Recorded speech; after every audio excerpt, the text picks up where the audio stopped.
Okay, I just pushed record. If you want to Cool. be in charge of the breakout room as a whole, and then if you've got any questions for me, I can jump in as needed. Okay. So you're running the show. I could go to the Google Doc with the questions. Yeah, you can use that. And then if anyone wants to jump in, either unmute themselves or use the chat box to ask any questions that y'all have regarding CAD or anything like that. Yeah, that works.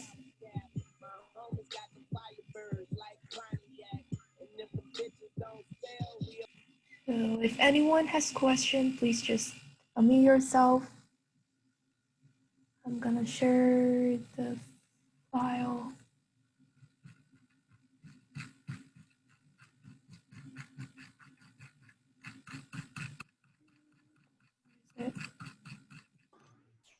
Can I get a critique? Is that possible?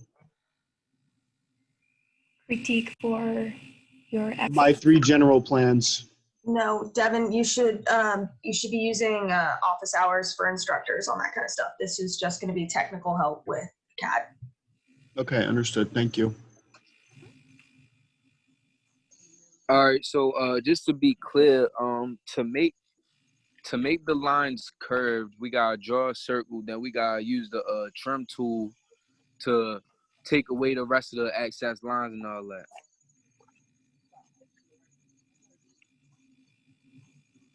Is that right? You mean Hello? blend your contours, right? Can you say one more time? Did you mean the options like you want to blend your? Yeah, like, cause look, I gotta make my lines rounded at the ends. So I gotta make a circle and then trim out the rest of the like lines that's not supposed to be there, right? Yeah, can you show us how to do that? Because I took forever rounding mine off because I have to guess to make sure that's like the right distance. Yeah, I think Stuart said that we're gonna cover like fillet later, but Yeah, they at work sure right how now. they expect you guys to do. No, Right? not fillet. It's the To the Hold light on. rail. Guys, try to do one at a time, and also try to be respectful of Nan is a little bit like more soft spoken than me, so it's easy to speak over her. Nan, if you wouldn't mind It going is, over. bro. All the babies is 40s on the regular, yo. Yeah. Okay. Nan, if you Desire, wouldn't could you mind. mute your mic? Okay. Do you do the circle tan radius, or do you have any method of integrating the end of contours into existing contours where they merge between proposed and existing? I personally would either draw like polylines at the end of this proposed contour to merge it back to the existing contours, or I would use fillet. I use fillet a lot. So if you wanna take a second to kind of show maybe one or two of the ways that you normally do it, I have a different one as well. If anyone wants to see it, it's whatever works best. But if you want to go through and show maybe one or two of those ways, is what they're kind of seeking, is how to merge those back into existing contours and make it tangent. So can you guys see my screen right now with the cat on? yeah.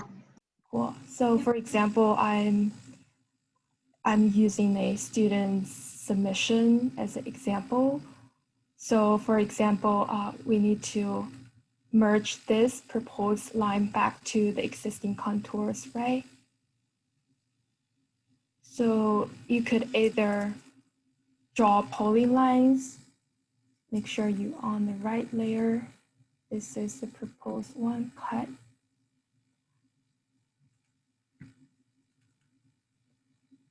Using polyline, and I'm gonna turn on near at this moment. Wait, do we do it on the model space or the paper space? You could do it in your model space. The reason why I'm doing on my paper space is because you see in my model space, I have everything like turned on, but in my like paper space, I already arranged the layers so that the ones are like in these folders are thaw and existing, and the other ones I already like freeze them so that you don't have like conflicts to recognize which layers. So you could, by double click to work on your files so that it won't change anything affecting the other paper space. So I would just like one tutorial shows like how you draw curly line, curly contours based on this. Hey, Nan. Uh-huh. I just wanted to mention real quick, when you're drawing in paper space, it can be confusing sometimes for y'all, especially if you're not used to CAD. So you have to be within the viewport in order to be, when she's in the viewport, then she is drawing actively in model space by being in the viewport.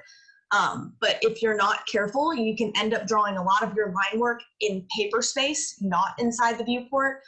Which means your measurements will most likely be askew because it's in inches in paper space rather than feet. So you have to be very, very careful with that. And Nan is just using as an example currently how to use the commands. So don't pay attention necessarily to paper space versus model. She's just showing you how to make them look a certain way. Y'all will probably be safer in model space. She's not necessarily, it's not a wrong way, but in terms of best practices for newbies, it's probably good to stay in model space for y'all. Yeah, thanks. For example, when I draw like a little arc to connect my proposed contour lines to the existing lines, you could then trace over these,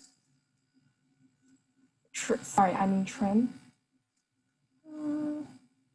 This little tip doesn't belong here, you can move it. Yeah, make sure you don't have your nearest on. Move this, rotate.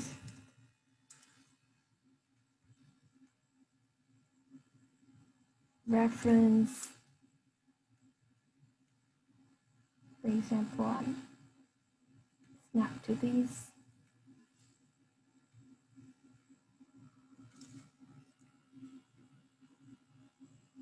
And for example, if you want fillet, you could select the first line. Wait, Nan, Huh? why did you do the reference? Yeah, that's when you want to create. Let me show you somewhere over here in the model space. Probably you could see better over here. For example, if I have a line,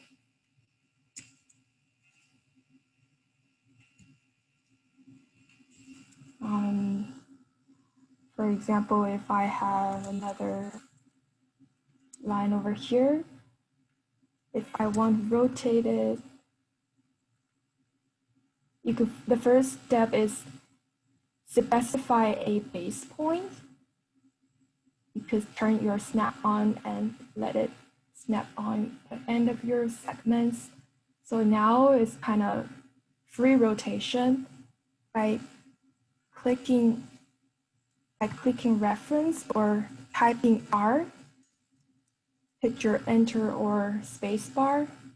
You could specify the reference angle so that if I'm referencing over here, specify 7 point. Sorry, I might not doing this right. I should move it over here so that it works better. Rotate again. Specify the base point. So if you want to rotate this line and make it horizontal, you could enter R and find the reference angle and snap it to the horizontal line. So that's when, sorry, they are in the same color. So that's when you could use reference to rotate your item and make it align to another line or another object. Sorry, does that make sense? So basically you have a line that may not be perpendicular to a wall. You want to rotate it and make it exactly the same angle aligned with your wall. That's when you could use reference to rotate your little item. Yeah, thank you.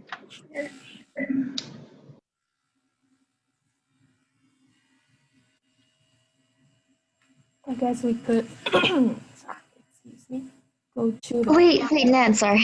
Before we move on, can you go back to the CAD file real quick? Yep.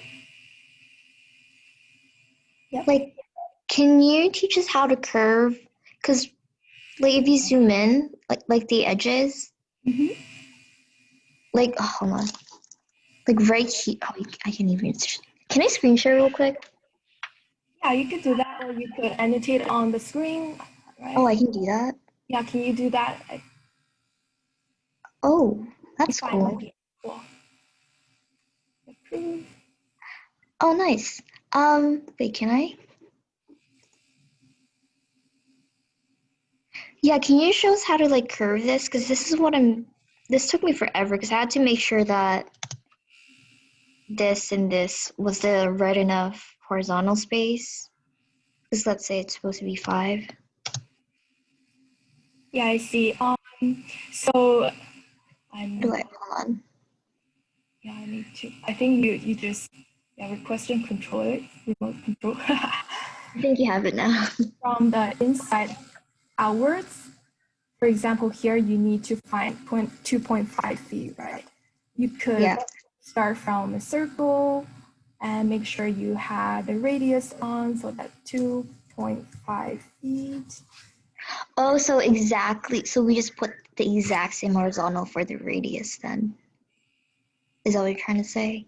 Yeah, so that makes sure, because the requirement says the slope has to be at least 1 to 5, so you have to make sure the distance is beyond 2.5. So the contours are safe to go around the circle, but it can't go inside the circle, right?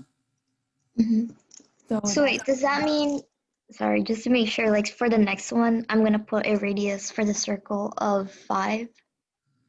Yeah, for the next, you, for example, if you fill it over here, or let's see what I'm gonna do.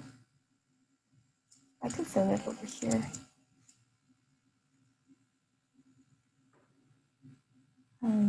Radius, let's make sure the radius, probably the radius could be, let's see, 3. So that's safe and that doesn't go beyond the circle.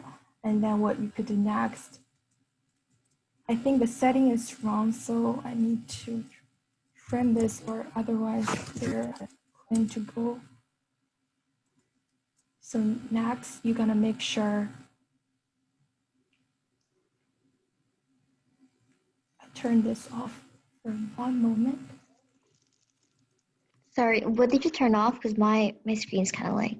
Yeah, I turned off my snap for now because I would. Oh, okay, got it. Yeah. Or let's see, is there a settings that you could find? And then actually you could do that, I think. But and next you could draw another circle with a radius of 5 as a reference, so that the next contour should also go around the curve, go around the circle instead of go into the circle. So that's So what. do I just like No, no, right, makes sense. Yo, thank you so much. That made my life easier. Yeah, so you could draw a circle so that you could see which zone is like the no-go zone and which Yeah. zone is perfect for your lines to go. Delete this. Nan or Nat, I have a question. Mhm. So, I understand base work, so of line and everything. That's fine. But lately I find myself struggling with ortho and snaps. Can you guys give me some general ones that'll help me always connect to endpoints, always connect to midpoints, tangents, etc. Because it's trying to snap to all these random places, and that's not it. Yeah, so for snap settings, you could go to this little menu and see which are checked, which are not. Try Yeah. to make sure you don't have the nearest on. If you Mm. have on, so for example, if you have this on, it actually snaps to everywhere. So that's not good for your accuracy. Just make sure you don't have the nearest on. Let's see, turn this off. Usually we would have endpoints on, and if you have circles, you could turn center on or midpoint based on your needs. But yeah, make sure you don't have a bunch of them on, so that will become very confusing for you. Okay. Yeah, when you're Thank you. first learning, it can be really confusing if you have many of them on. I like almost all of them turned on. Once you memorize the symbol that shows up for each of them, so each of them has a different symbol that shows up when you hover over the thing it's meant to snap to. So like the nearest is that hourglass, endpoint's a square, midpoint's a triangle. There's all different things. Once you start to memorize those, and nearest normally you leave off and all the other ones can be on. And then you turn nearest on as needed, but you start to recognize them and it gets easier. Okay. Thank you. Sure. And for ortho, you could turn this on, or you could just, when you draw something you want your ortho on, you could just press your shift and hold your shift. So that's when you don't need to turn this on all the time. Did you see that when I hold on my shift, the ortho icon is on? When I release the shift, is off. Oh. Okay, that changes the game. Yep. So you don't have to like manually turn it on, turn it off, and you forget what your settings are. Okay, thank you. Sure. I have a question. Mhm. So you might have mentioned it, but I just came in the breakout room. No problem. So one thing confused me is the fact that we have cut plan, fill plan, and balance plan Mhm. all in like all the tabs in one document. So if I'm working on the model space and I want to just I want my stuff just to show on the cut plan, and then I want to still work on the model space and just have things for the fill plan. How can I differentiate, or do I just have to open it like 3 different times? Have you watched the videos, the video that was released yesterday, number 10? Oh, not yet actually, because it was So released like 3 hours before the deadline, so I didn't have time to watch it. it's your draft deadline. So it was just, Yeah, it's fine. Yeah. but that video does show tips on how to do it and can help you. Okay, perfect. I'll watch it. Thank you. Yeah, I think in that video, Natalie shows you how to freeze in your viewport.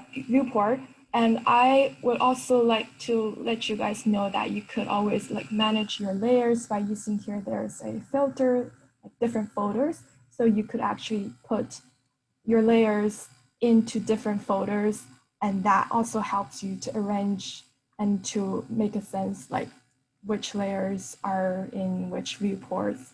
For example, I have like four layers in my filters. One is a base. So in this base, you could have your existing contours, your property lines, your existing text put in this folder. And I also created 3 different folder represents your cut plan, your fill plan, your balance, your both plan, so that when you go to your model space, instead of trying to freeze the layers based on your naming it, you could just go to these boxes and select all of them, freeze them, or install them. So I think manage your layers in this like filtered folders is also very helpful in keeping track of what you have.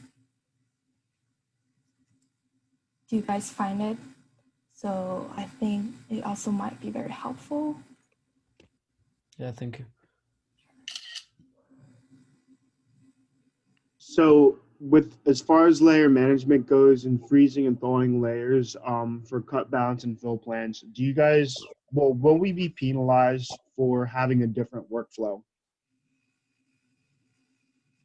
No, like we said, I said in the lecture before we went into the breakout room, you can name layers almost however you'd like, as long as you're just doing it in some organized manner. Make sure you actually name your layers. Make sure that you're sorting and organizing and things aren't completely, like if you had all your contours on the same layer, things like that, that's not good file organization, and you need your file to be clean. Other than that, it doesn't matter how you set it up. Just make sure it's some type of organized. Thanks, Nat. I have a question about line scale. For some reason, the lines I have in model space, the scale of it is different. Like it keeps changing in the paper space. How can I make it consistent and like one scale? The scale for your line Yeah. weights. No, not the line weights. Like, so let's say I have a dashed line on the model space, and they would look. They would look different. Yeah, you see how it looks bigger if Yeah, you I zoom. think I know what you mean. Like the dashed lines are not the segments or the distancing between Yeah, each. yeah, they look huge here. Is that fine, or should we fix that? Yeah, one command you could use is LT scale. You could type in LT, and I'll bring up the window LT. So you have to paper space units for scaling. You have to uncheck this box over here so that the presentation in your model space and your paper space will be consistent. If we uncheck that and okay, and then we'll go back to model space and regenerate, that's, you could see when you go back to your model space. Sorry, why it's not working. It should be like working. Yeah. This command can be finicky sometimes, and this is a really common issue. The best way to check it and play with it is to plot it to a PDF and verify there. But it's a trial and error type of situation, but it should normally only need to be plotted once or twice for you to figure out the situation. So it shouldn't be too big of a deal anyways. Okay, thank you. The command I show you is make your display in your model space and paper space to be the same. But yeah, plot it to see whether it works. Distance, the scale works. Thank you. Sure, no problem. And the best way to make the contours look like contours, like looking round, is using the blend or using the round tool. Blend tool, I'm not sure I know what you meant for blend tool. I don't know, because in the lecture they mentioned the blend tool where you blend. Oh, let's see. I actually didn't. I never. Oh, let's see. But I didn't know how to use it. It blends the. I'll create. I'll draw some lines over here to see. I never used it before. Or maybe not tried it. So if we want to blend these two, let's try it. Oh, okay. Oh, I see. So I think it meant that if you have this line over here, this line over here. It's just in the lecture he mentioned blend, and then in the tutorials no one mentioned it, so I'm not sure if we're supposed to use it or Yeah, to make the contours look round. Do I just use the round tool? I think, yeah, that's when they meant you could blend your curve to like connect it back to the existing contours. But I never used it before. So I'll put it out there. We try to say this regularly. There are a billion ways to complete the same tasks in AutoCAD. So some people use one command versus another. It's on you to either take what we suggest and use it, or find other methods, whatever works best for you. We're just giving you a starting point to work off of, but there are a billion different ways to do it. So if you hear one thing versus another when it comes to what command to use in CAD, it doesn't necessarily mean either is wrong or right. It's just a different way to do it. So. Okay, I think. Yeah, you could just be open to see what other choices people have and to get to know different ways to doing like similar tasks.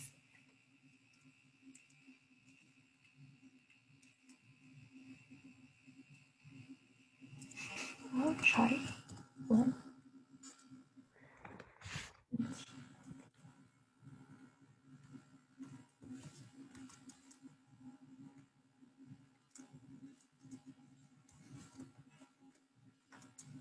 What is this? Engine smooths, okay. I think if you use blend, you have to break your existing line first.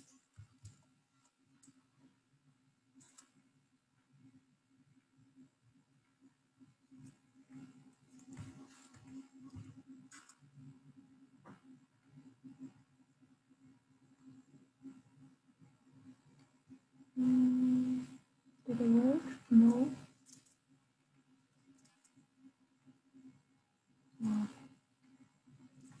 Okay, it was, but didn't work as we expected.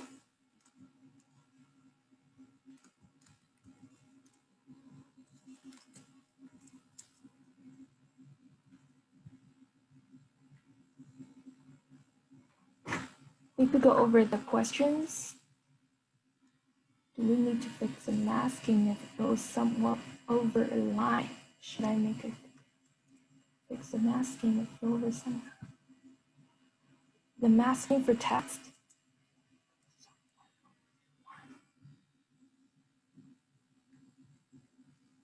I'm not sure whether I get this question. Do we need to fix the masking if it goes somewhat over a line? So we need a line go over the text mask.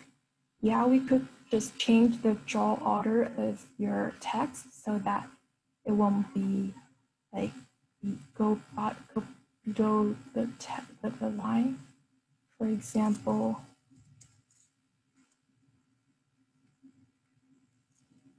if we have text over here, let's make it bigger.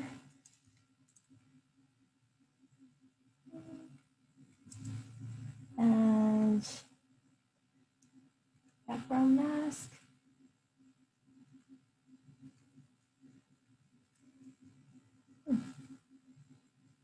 Strong background. Okay. So I think the issue this student have is that even though after you mask your text, it seems like the line is going across your text. So what you do is you could select your text and type in draw order, DR. And when the menu shows, you have to make it front. So you make the text up front so that the lines go behind it.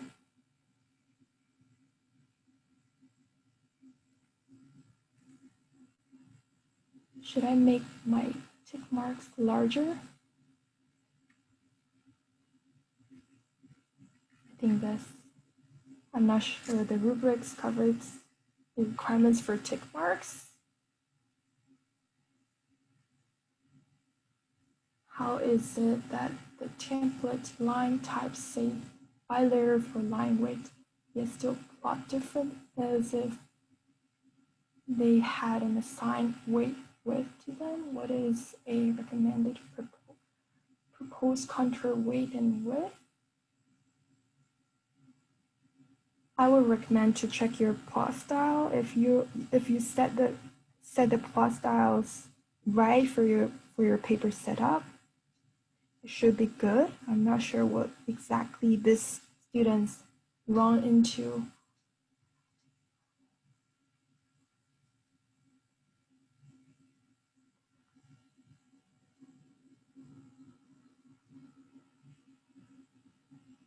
I see a question over the chat from Kristen. Do we need the lines, new contours that are stretched tangent to the existing line to be parallel to each other, or is it just a matter of how we want it to look? Yeah, if you could match your proposed contour to be tangent to the existing lines when they meet each other, that would be good, so that the tick mark would be like perpendicular to both the existing lines and your proposed lines.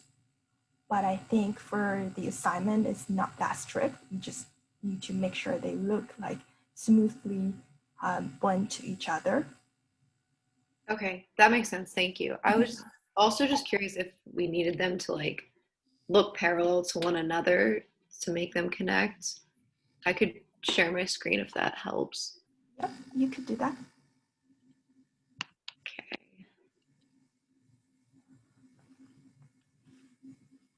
Sorry, my computer's slow today. No problem. We all do.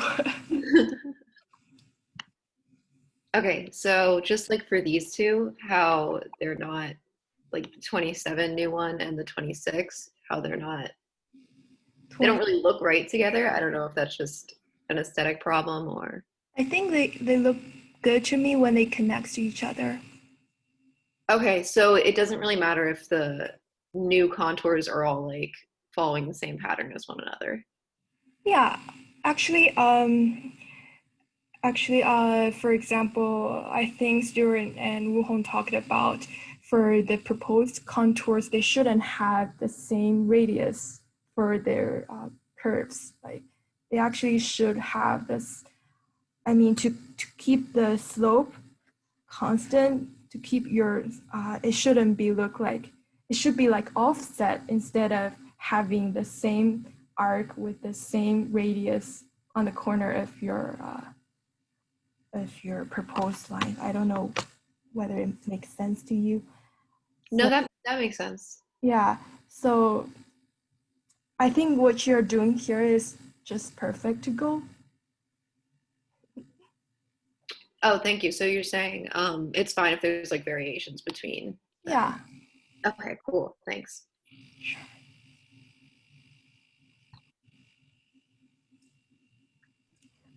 So for this assignment, is there any like specific scale or specific printing thing like required to make before doing the assignment, or do we just start right away?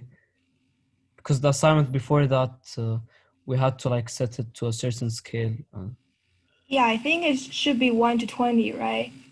I could check it for you. Spaces should be already set up at the correct scale for you already. Okay, thank you. Hey, Nat, do they have the template files for this assignment? Yeah, they should, for 4?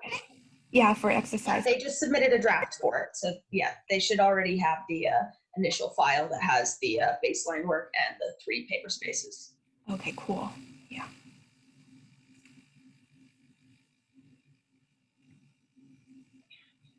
Actually, the layouts are 11 by 17, but then the submission says we wanted to put them into a 8.5 times 11 page. So I think what the professor means that we have to change the page setup and create our own template.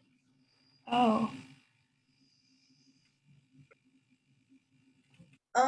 I am going to check with them on that because I don't know if He said he's gonna send an announcement about that in the lecture.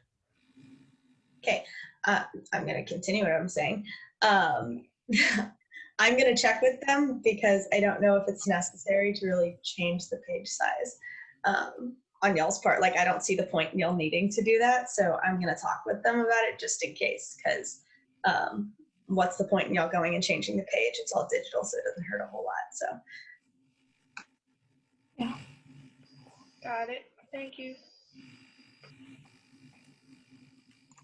I have a question about layers as in like organization. I don't know if that was in the video, but I didn't watch it yet. But how do you create like group layers? Because I've created like so many layers for each like fill, balance, and cut that it's like bothering me that there's no layers. Like in Photoshop, you can like group layers to make like folders. Is there a thing like in AutoCAD for that? Yeah.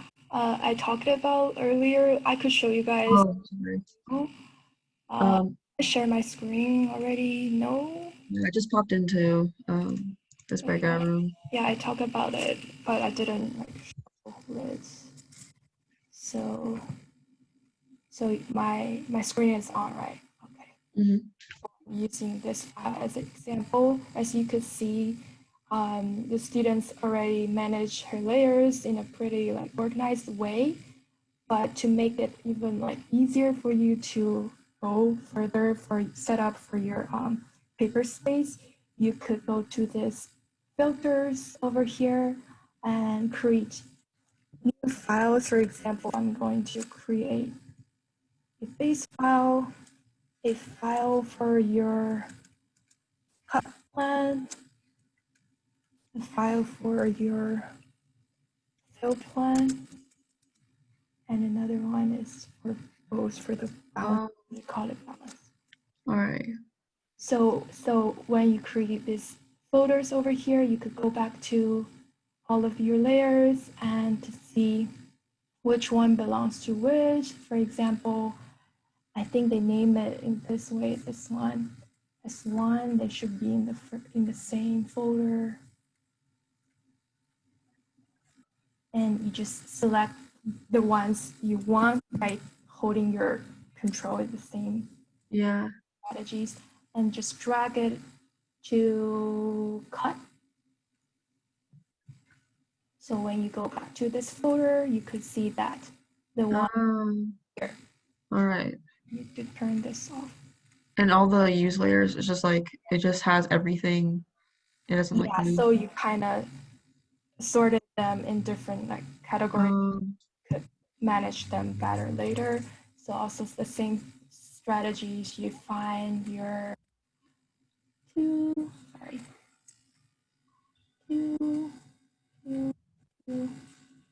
and drag it to fill. And for the balanced ones, I think these are the balanced ones.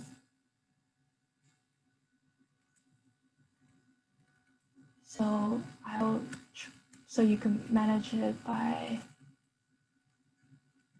I'll hide them first so that I could see whether there are layers I missed. Going back to these guys. So the rest will be in the existing layers. So I will select them, drag them to my base file.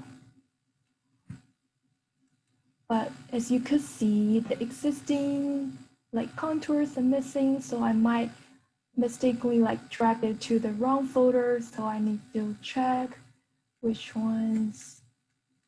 Okay, so it's here, it's in the cut. So okay, so I think this one should be existing. So you could right click and remove from group file. Before that, I need to drag it to base. Yeah. Remove from group filter. So yeah, I think we're good to go.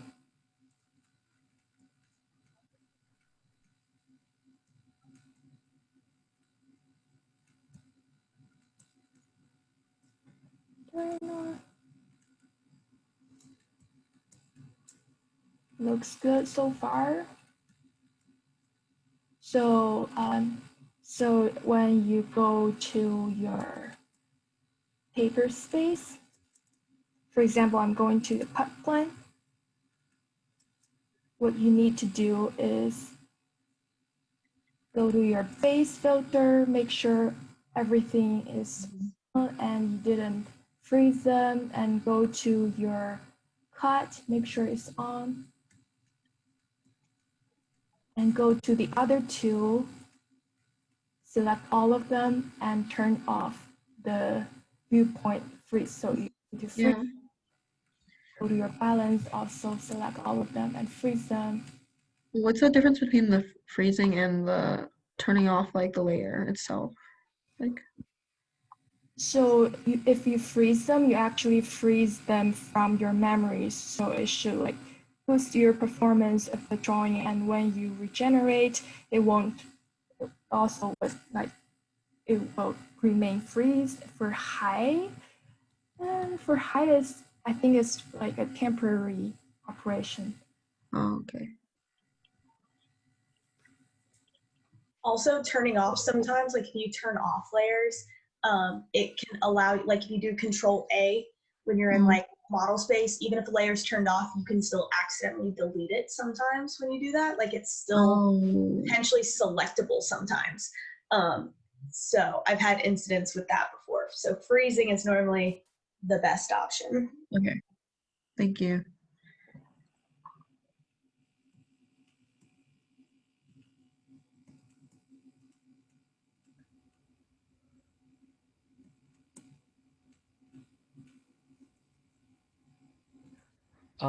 Is it fine if you show us an example of like of one of the contour lines and making them like round and like more natural, like one of the ways, if that's okay? More natural, you mean like curvier, like and go like connect back to the existing lines? Yeah. Yeah, I think we've covered that. We have different ways to do this. But I usually would just use fillet or use polyline command to draw the lines that, for example, if you need to connect these guys back to the existing lines, you could just draw a polyline. I need to have the nearest map on first. And like from probably from here, you could just, I need to go to these layers. Layer one, proposed cut, polyline, start somewhere, and arc. Specify your direction and connects back to the existing line. And then trim what you don't need anymore. And move your tick, rotate.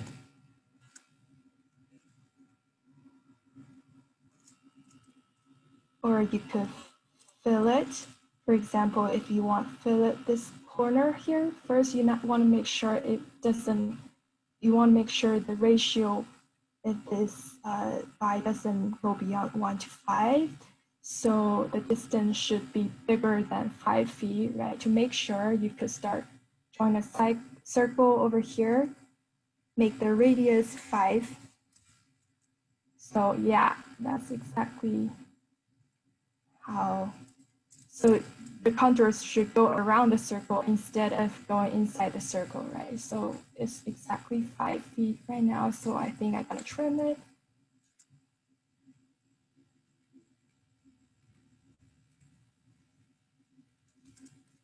And delete this one here.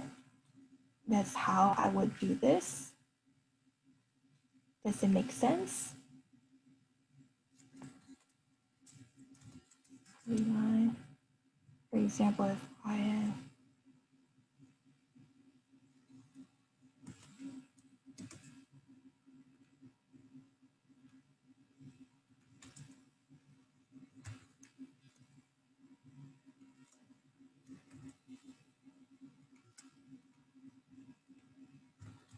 rotate,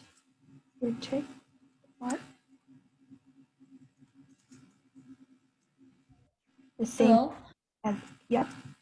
Sorry to interrupt. I asked this in the other end of the class, but they said that this is a cat question. So I was just wondering if there was an easier way to draw the ticks, like maybe a unified way or something, or do we just have to draw them each and every time and copy paste them and rotate? Yeah, I think that's what Stuart talked about since these assignments are so far not that massive. That's what they expect you to go to just draw the tick and probably copy, and rotate accordingly. Okay, I understand. Thank you. Yeah, but I think if you probably could, yeah, to customize your line, but I I would recommend you just use the tick mark. I like to make a block sometimes, and that can make things easier as well. Man, I don't know if you have ever done that. Block for the tick mark? Yeah, I think whenever, I could be wrong, whenever you get the option to like insert a block, am I right? Oh, it's in when you put it in a tool palette.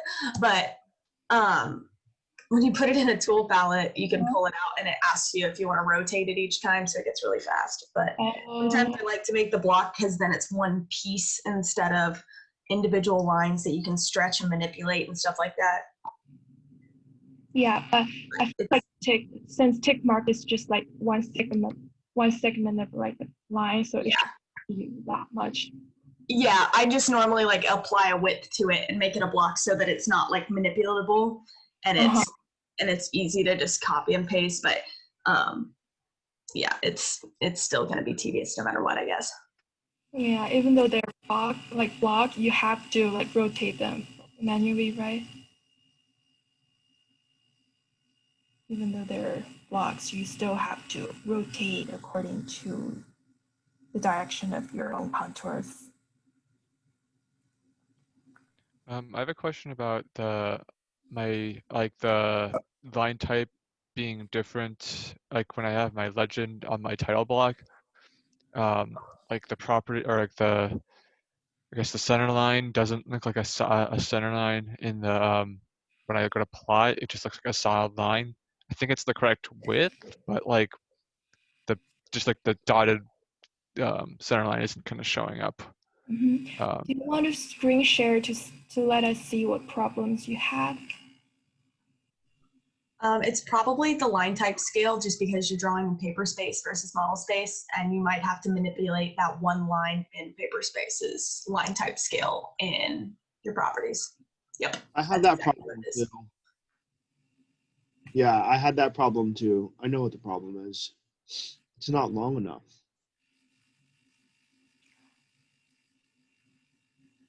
Yeah, I see these lines seem to be solid lines at this moment.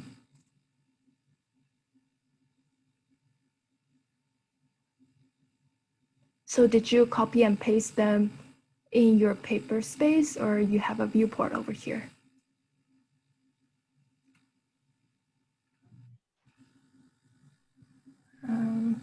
So if the line is just drawn in paper space, it's using the same scaling as what you've got in model space, but this is times 12 smaller.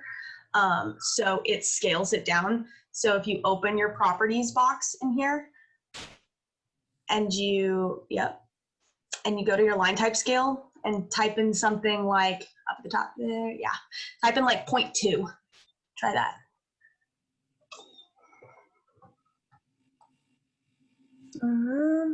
Nope. Regenerate? Is that on the correct layer with the first line? It's on proposed contours. Oh, proposed minor. Okay. And you have it set to dashed, cut, proposed. I see only 2 dashed lines in your line type legend in your layer properties box. So it looks like you don't have any of them set to be dashed lines as is in your layers properties box.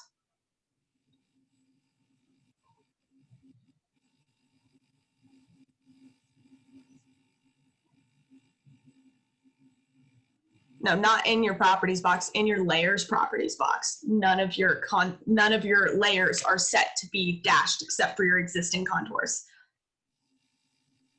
Do you see that? So in your layers properties box over to the left. None of those are set to be dashed except for, I don't know if you're speaking, by the way, but you're muted. It seems like Yeah, sorry, I just realized that. Okay. None of your layers over on the left-hand side. Okay. Where it says dash continuous phantom on the far right of it, the box. Right. Okay. Here in the properties. No, so in your layers properties box, you've got, I'm gonna take control. Yeah, you can just do that. That's yeah. yeah, you could just drag it a little further for this box so that we could see the settings over here. Oh, okay. Oh, sorry. Nothing is set to dashed except your existing. Okay. So your proposed is supposed to be solid. So Yeah, I realized that now. It's the yeah, stupid so question. it's basically you were changing the line type of something that's not supposed to be dashed anyways, and so it's Okay. not. It's continuous, so it's not going to do it. You have to test it with something that has It is dashed. Okay. dashed or phantom. So, and you suggested 0.2 to. I just said 0.2 because it's something tiny enough that you might see it. So like, which one of these? Okay. Any one of the existing ones, I guess. Is that it? I can't read it very well. Yeah, it's yellow. Yeah, that's existing minor. Properties. If you try 0.2. Okay, yeah, there you go. So now you can kind of see it. So make sure you get it as close as possible to what's showing up in your paper space. But this is the only one that you'll manipulate like this. It's because it's in paper space and it'll be unique and different. And it's in your legend. Okay, that makes sense. Thank you. I actually had a different way to do this. I would actually, you draw your legends in your model space, and when you go to your paper space, you could create a new viewport. How do you do that? I always had a hard. I just scaled everything down. I just scaled like the template that you gave us, and I just scaled it down to fit the 8.5 by 11. Because. May I screen share now? Yeah. Yeah, here. So I don't like doing that way because I get OCD about how like it fits in paper space, and so like I don't ever do it that way. But that is the easiest way for not dealing with the line type scale. Basically, it makes it exactly right. So, for example, if I create a new layer, the legend what existing minor. And for example, it's over here, and I just gonna match it to this guy over here. Sorry, then that would change the layers.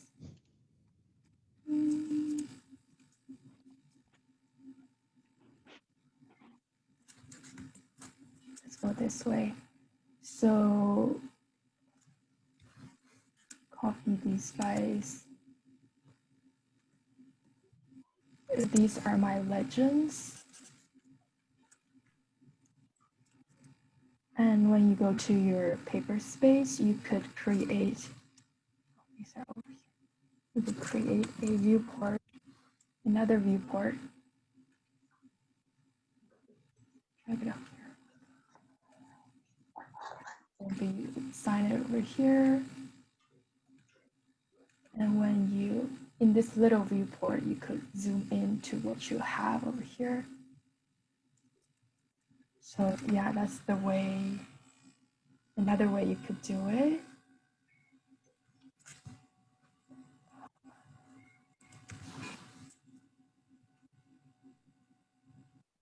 Sinus 10, let's try regenerate. If it doesn't show, also go to your model's place to regenerate.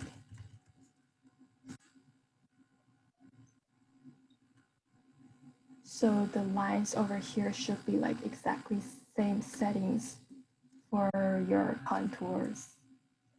That's another way to do it. Man, it might what be, is it? Oh, sorry. sorry. What When you inject it, what does it mean by injecting the box? Sorry. Like what does it do? I think when you went to line type, you inject the box. Oh yeah.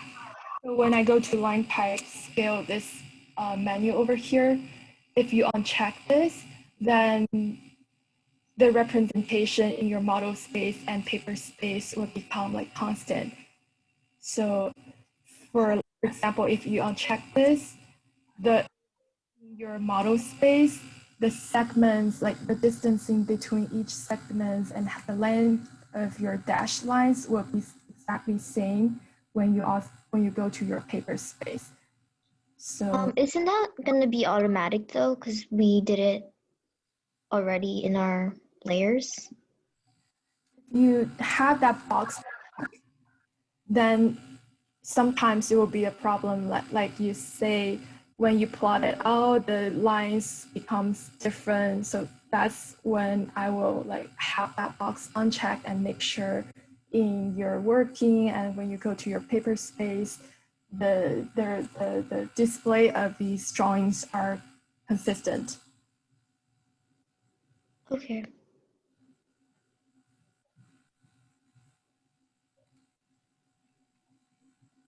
Also, when you made your viewport on the paper space, does it have to match the scale that we had? Like, let's say this is 20 scale for that new viewport that you made. Do we also have to match it to 20 scale?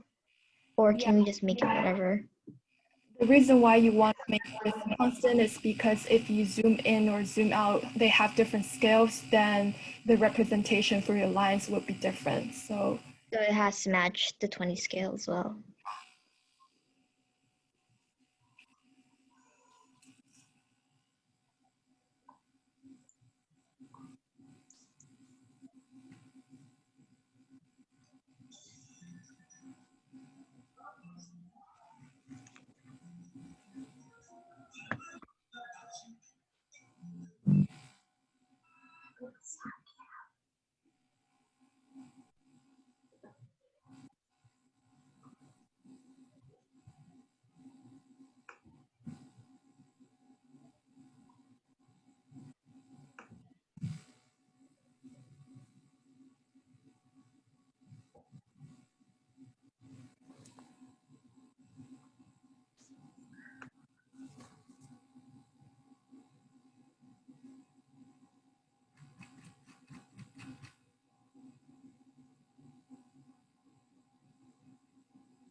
I think we covered most of the questions and some are not CAD related questions.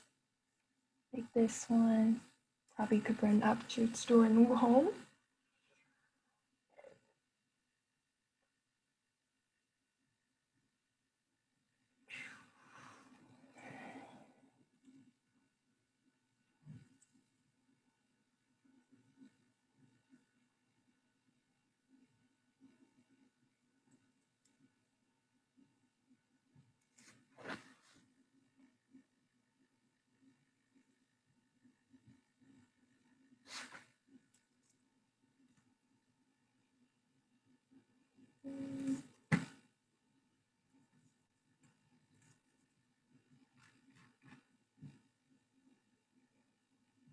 Feel free to jump in if you have any other questions.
Hello?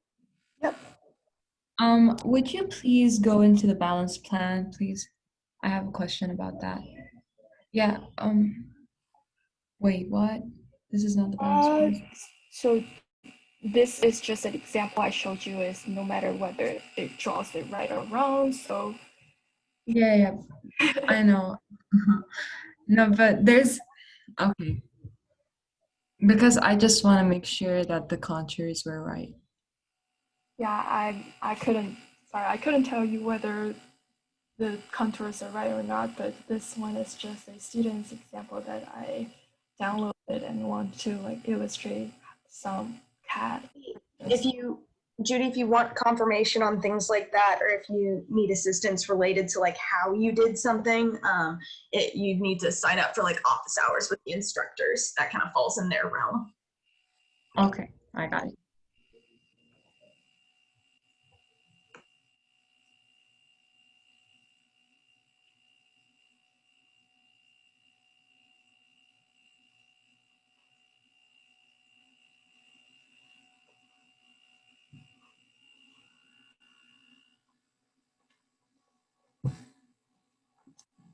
What should the line weights be for all these different lines?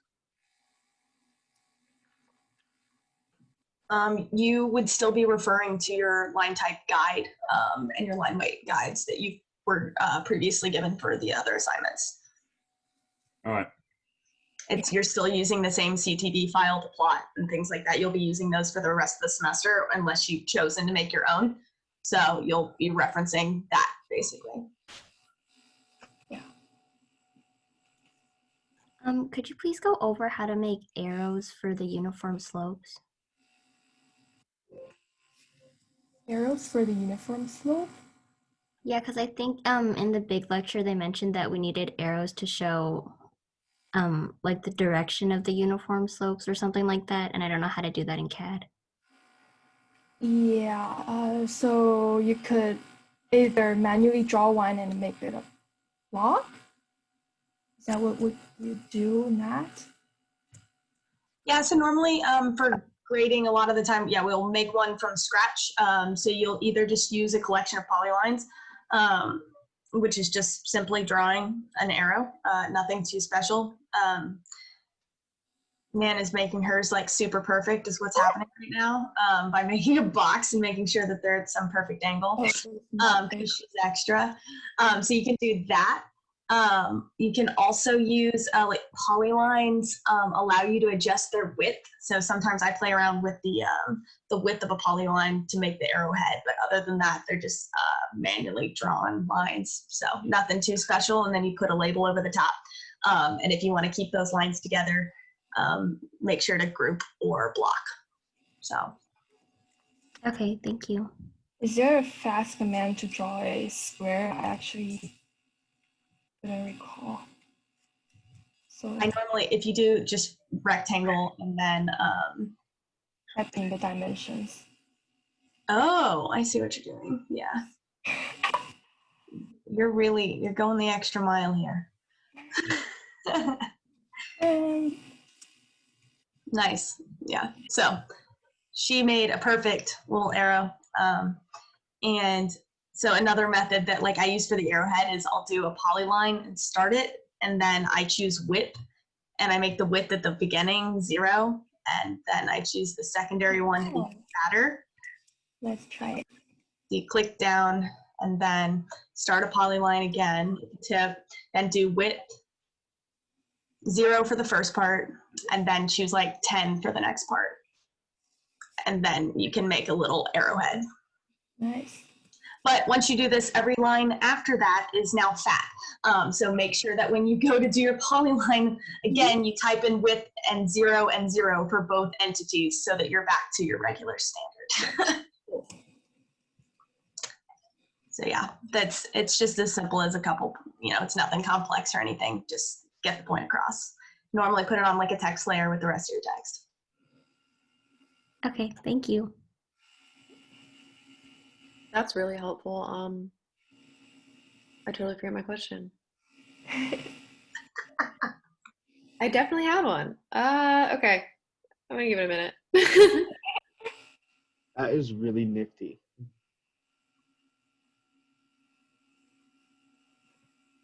Oh, I'm back. I remember. For making the tick marks perpendicular, I was having some issues with my snaps, and I was just doing it like by eye. Like some of them were actually showing up and saying they were exactly perpendicular, and then other ones I was just doing like with my best guess on how it looked. Is there a way to fix that, or is it okay just as long as like they're not really super precise?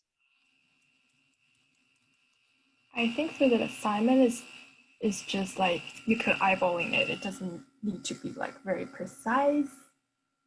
But if you want to be precise when you rotate it, yeah, you do have to make sure you have like the right settings on for your snap.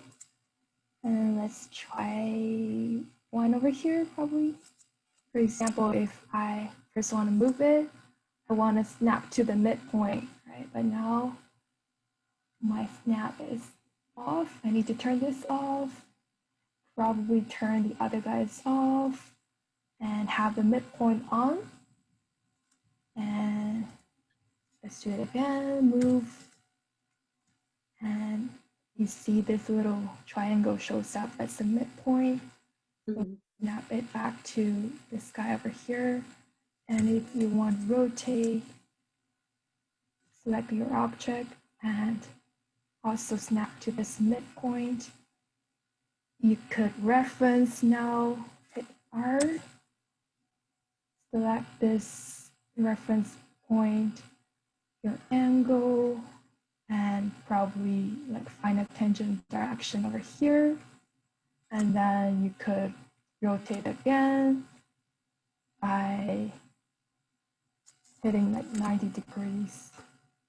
That's when you accurately turn it based on the tangent direction. But yeah, I think you don't need to be super precise since it's quite tedious. You just could just rotate it when you like measuring the angle by your eyes. You don't have to do all these for the assignments. Okay, thank you so much. I had like all of my snaps turned on, so I think. Make sure your snap has the right settings. Make sure it doesn't have the nearest on all the time. Cool, thank you. All right, no problem. I had a question about office hours. How can we book office hours with the TAs if we had anything like a problem in the future or something? This is a discussion that's going to be amongst instructors and TAs on how we're going to handle this in the future. But currently, you should be resorting to utilizing all of the AutoCAD resources that are provided to you in the announcement. And then when you have exhausted those methods, you should then resort to utilizing the discussion boards.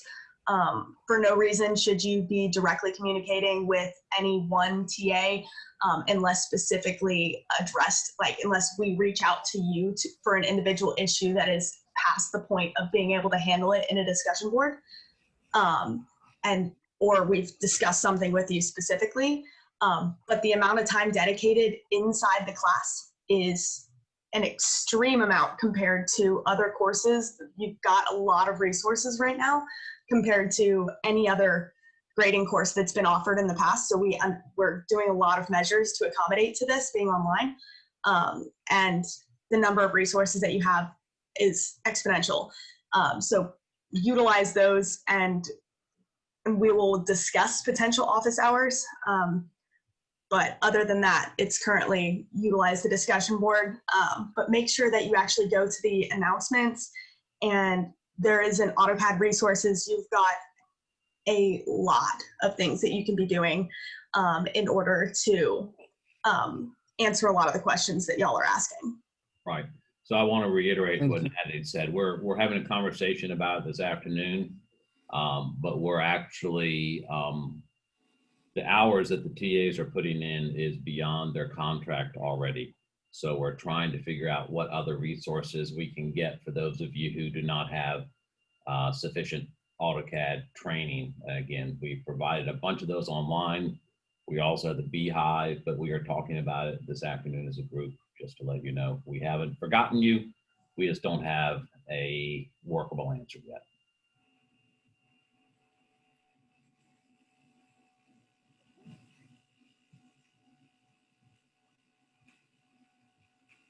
Yeah, thank you.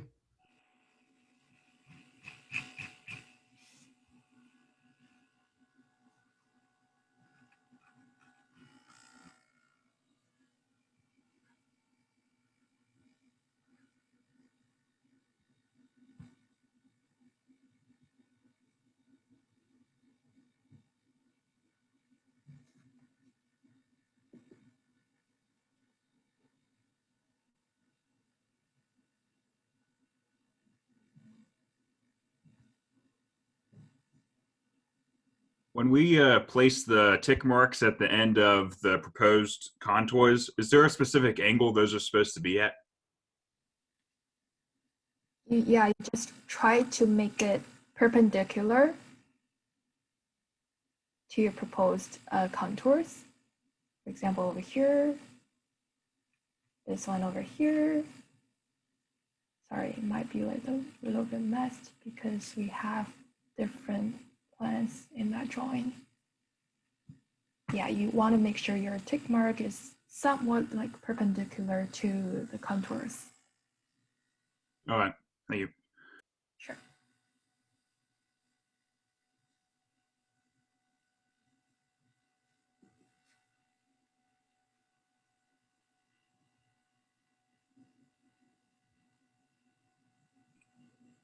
By the way, I'm trying to communicate with some of you privately. Can you just check your chat messages and your email? I'm having difficulty getting hold of all of our students. Thank you. Sure.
I have a question. Mhm. Is there an align command that you can use for yeah, pretty much I know there's an align command, but I don't know how to use it. Align command. Yeah, like how you can align things. You know how you do in Illustrator? You select a bunch of things and then boom, it all snaps together. I see what AutoCAD you're has saying. that. I actually don't know about that. Hey, Devin, there's this beautiful thing called Google. I tried Googling it. My Google was it just led me down a rabbit hole and it was frustrating. I never use the align command just because, yeah, I'm not the biggest fan. Yeah, it seems frustrating. Yeah, so I normally will do things like draw a straight line and shift them all upwards, or it's normally not, I guess it depends on how you're using it, on what would be an effective method of eliminating the need for the align command. But No, I basically do everything to avoid it. Yeah. Okay, I'll just use a straight line because I was trying to use it to like get everything to line nice in a legend. Yeah, I see. I think there's a align text command for text alignment, but I Mhm. didn't use it before. If you wanna, we could we could see whether we could figure it out. I don't know. Copy these. That thing, it was finicky. So for example, if we want to align these text, move it somewhere else. Let's try align. What is that? Align text. Select text object to align. Okay.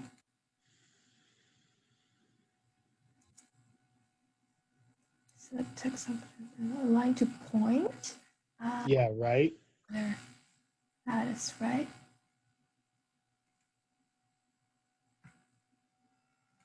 I will actually align first. Yeah, but if you don't know a command, we would also try to Google it or try to find sources. But I never used it before.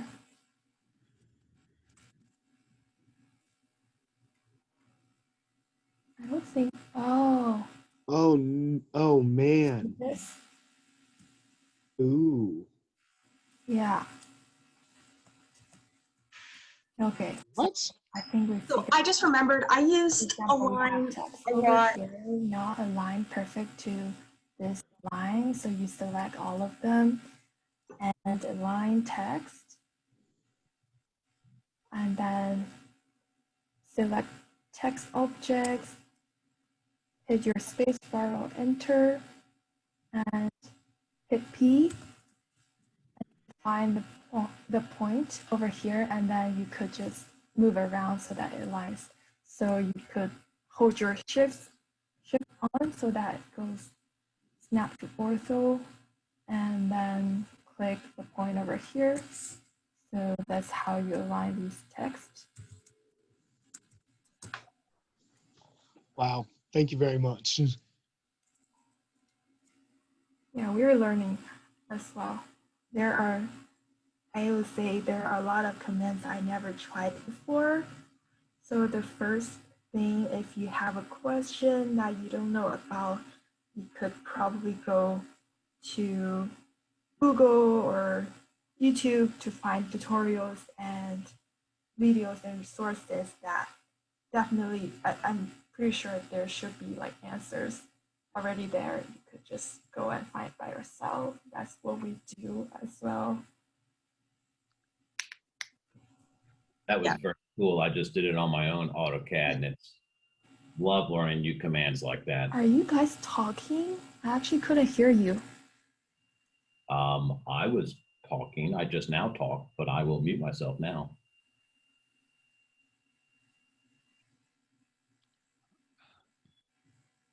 I was Oh, sorry. you can go. Oh, thanks. I tried Googling the line snapping, but I just zoomed in really far into my document and it doesn't seem like the lines are matching up. Is it okay if I share my screen really quick? I think it might be a snap problem. I don't know if she can hear me. I can hear you. Okay. Should I just share my screen then? Go for it.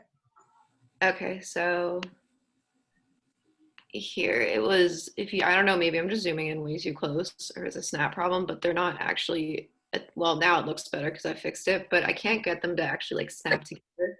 I don't know if it's, I can show you which snaps I have on. I don't know if I need to change these settings or what.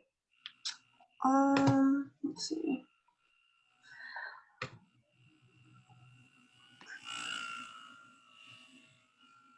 Oh, I forgot your computer is pissy about me taking remote control. I know, I'm trying to let it. It's angry. It has like enough security stuff that it gets angry that I'm trying to control it.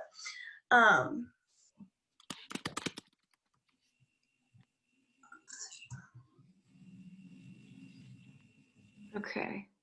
It might work now. Really? Cool. Yes? Yeah. Okay, so you're saying this isn't connecting to this line? It might be now because I played with it a lot, but I can't get them to like originally snap when I draw the lines, and then I have to go back in and eyeball it and make them as close as possible. So because these are organic, a lot of snaps sometimes like perpendicular doesn't necessarily always function well with a curved line because it's contradictory to what perpendicular kind of means. And so there's a handful of the snaps that aren't necessarily going to be, there it is, that aren't always going to work there. So for stuff like organic stuff like that, I turn on nearest. Okay. That's the one that basically snaps to everything. So it allows you, which is lacks accuracy, but if you're drawing something like this, it'll basically ride anywhere along there and snap on. So yeah, it's been doing that to me too. It'll come up a little bit below it. It's really strange. That's really strange. I would recommend you to generate at this moment so that kind of like boost your performance. Generate, yeah. That makes, yep. Okay. I actually noticed whenever she was showing her screen earlier how like the curves look geometric, and I was like, I'm pretty sure it needs to be regened, and I ignored it. So regen, sometimes if things don't look right, especially like curved things, to minimize the amount of memory it's using in order to display stuff for you, it will simplify the crap out of a lot of your line work. And it'll even simplify your line types and that kind of stuff. So yeah, sometimes you just gotta pull the regen button out and use it. So that was a good time for that. Thanks, man. And there it is. Yeah. So now it's a lot easier. Happens a lot.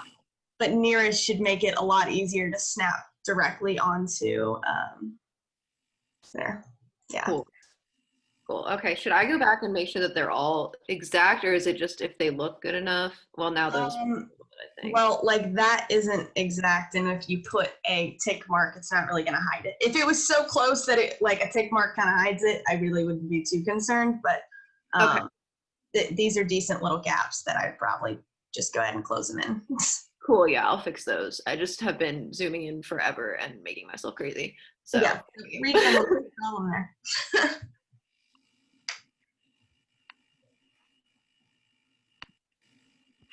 I have a question about I know we talked about it in the beginning of class about how far we go before we stop, like how many offsets we do. And so it's like, I'm doing the, I guess, fill one right now, and it's, so when we do, like, I guess, each 5-foot contour, or what, sorry, 1 foot contour, and it doesn't like, I guess, cross the existing contour. So the issue isn't just crossing. The issue is that your proposed contour needs to be a minimum of 5 feet away from the existing contour that it's butting up against. Does that make sense?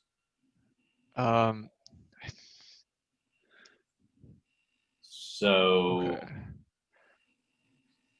So if it doesn't, wait. So wait. It's the I crossing know. So wait.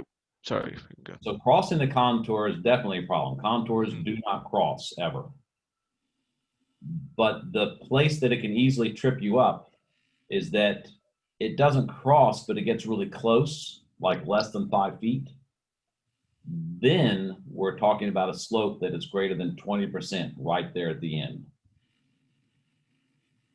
Okay. So you wouldn't do that if it's so if it's more than 5 feet away from the next existing contour, you just don't do that one, right? Correct. You got Okay. it. Less than 5 feet, you're good. I'm sorry. Let me clarify. More than 5 feet away, you're good. Less than 5 feet, you're going to have to move that proposed that Right. existing contour out a little bit. Okay. Okay. Okay.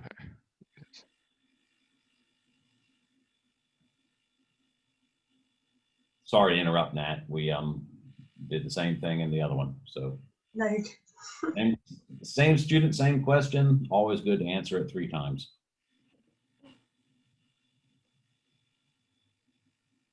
Anthony, are you in here?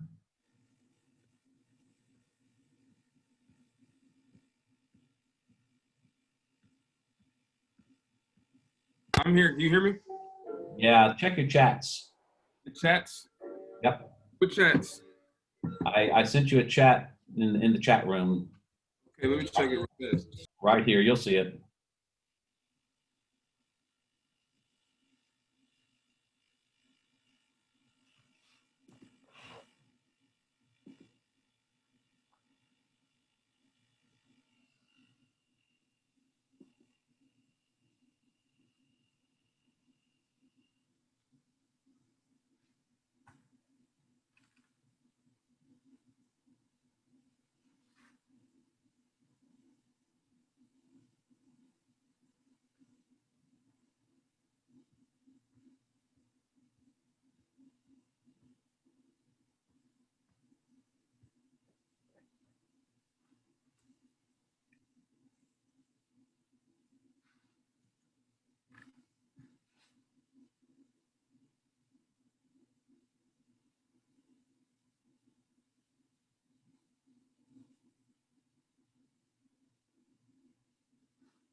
Hi, I have a quick question about how my grading looks. I know that for this assignment it wouldn't necessarily matter, but I guess in the future I'm concerned or I'm like curious about whether or not these like this kind of grading would be okay. Am I able to share my screen?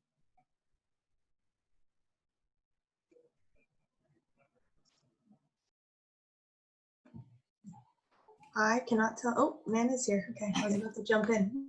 Go ahead. Yeah, I muted myself.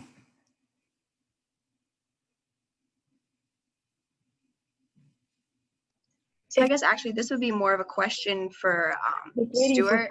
grading, yeah. So they always have rubrics that you could refer to as for the grading for your assignment. Yeah, it's more about like the curves and how like it would actually like end up in a design, like what the grading would look like.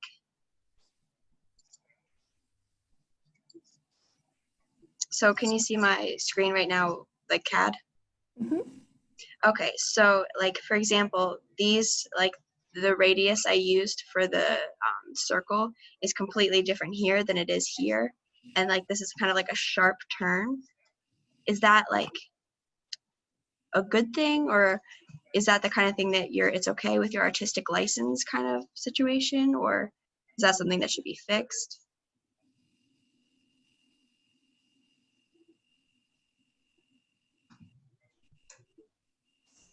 I can't tell if she's speaking or not, but I can't hear her. So I'm gonna jump in.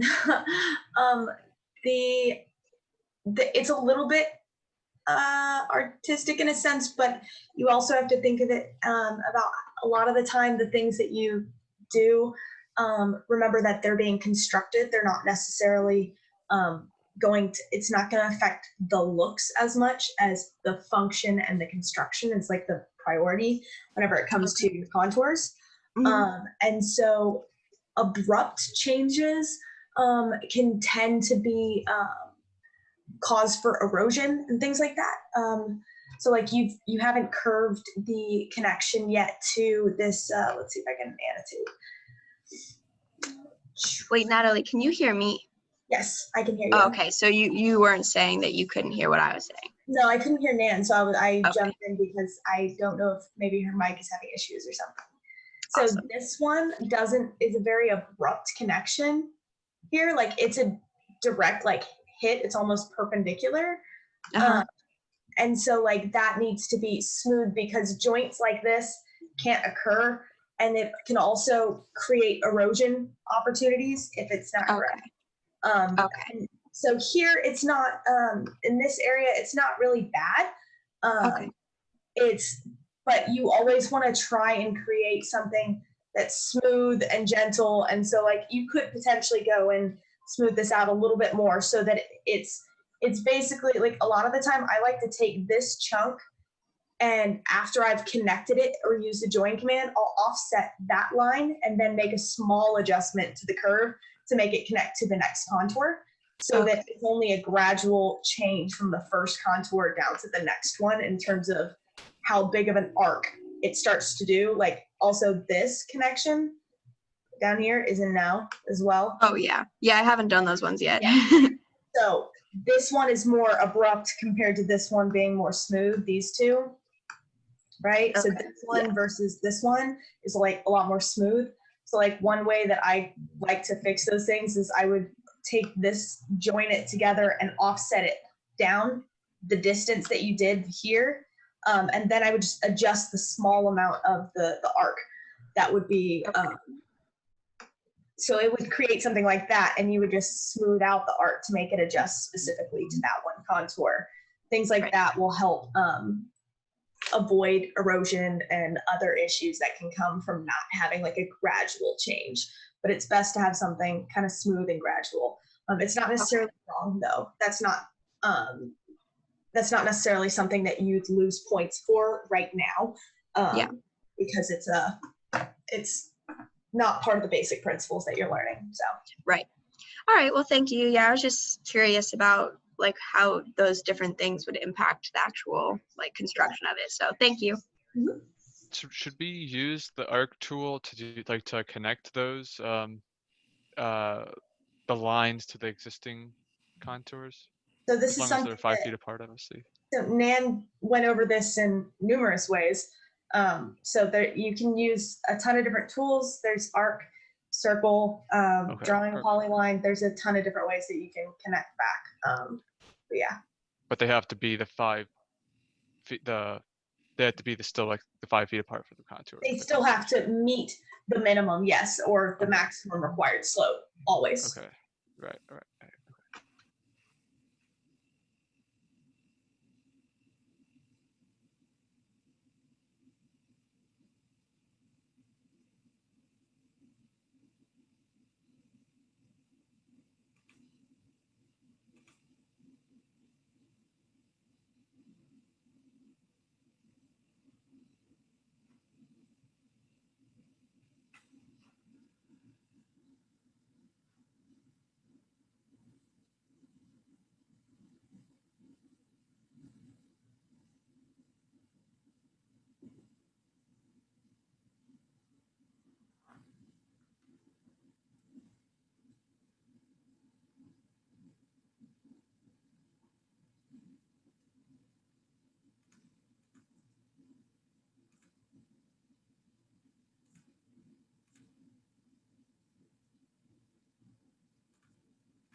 I just realized that we're actually at class time anyways. So I'm going to stop the recording and this will be posted underneath the AutoCAD resources as well, like the last breakout room. And then if you guys have any other questions as you're working on EX4 or any of your other assignments, make sure that you initially refer to the AutoCAD resources announcement that's got all of the different options that you have and try those out prior. And then utilize the discussion board. If you can't figure it out, please do not individually seek out TAs. When you communicate with them, it causes mayhem in our inboxes. So make sure you actually follow those instructions and those set of guidelines. So thanks, guys. Actually, I have one more question about, well, actually something related to a different class, but it has to do with grading. I just have a question about how I can use grading in my studio project. Should I like maybe set up a time that we can maybe meet and discuss how I could possibly do that? That's something that you'd probably want to communicate with the professors about. Well, I just want to know how to I want to know how to use grading I don't know I don't think they require it, but I'm pretty sure it would I would like to use grading in a way in my designs, and I'm not sure how to. I just want to make sure I'm effectively kind of using it, I guess. So And that's something that I would communicate either with your professors for that course or set up office hours with the professors for this course to discuss with them. But we primarily are dedicating our time to AutoCAD related questions, specifically because we dedicate a lot of hours a week into assignment creation and setup for y'all, as well as videos and management and course time. And so that's something completely out of our allotted time for this course to start off with. So I definitely would suggest you reaching out, and I'm sure your instructors for studio also understand grading as well. So it's something that you could communicate with them about. Okay.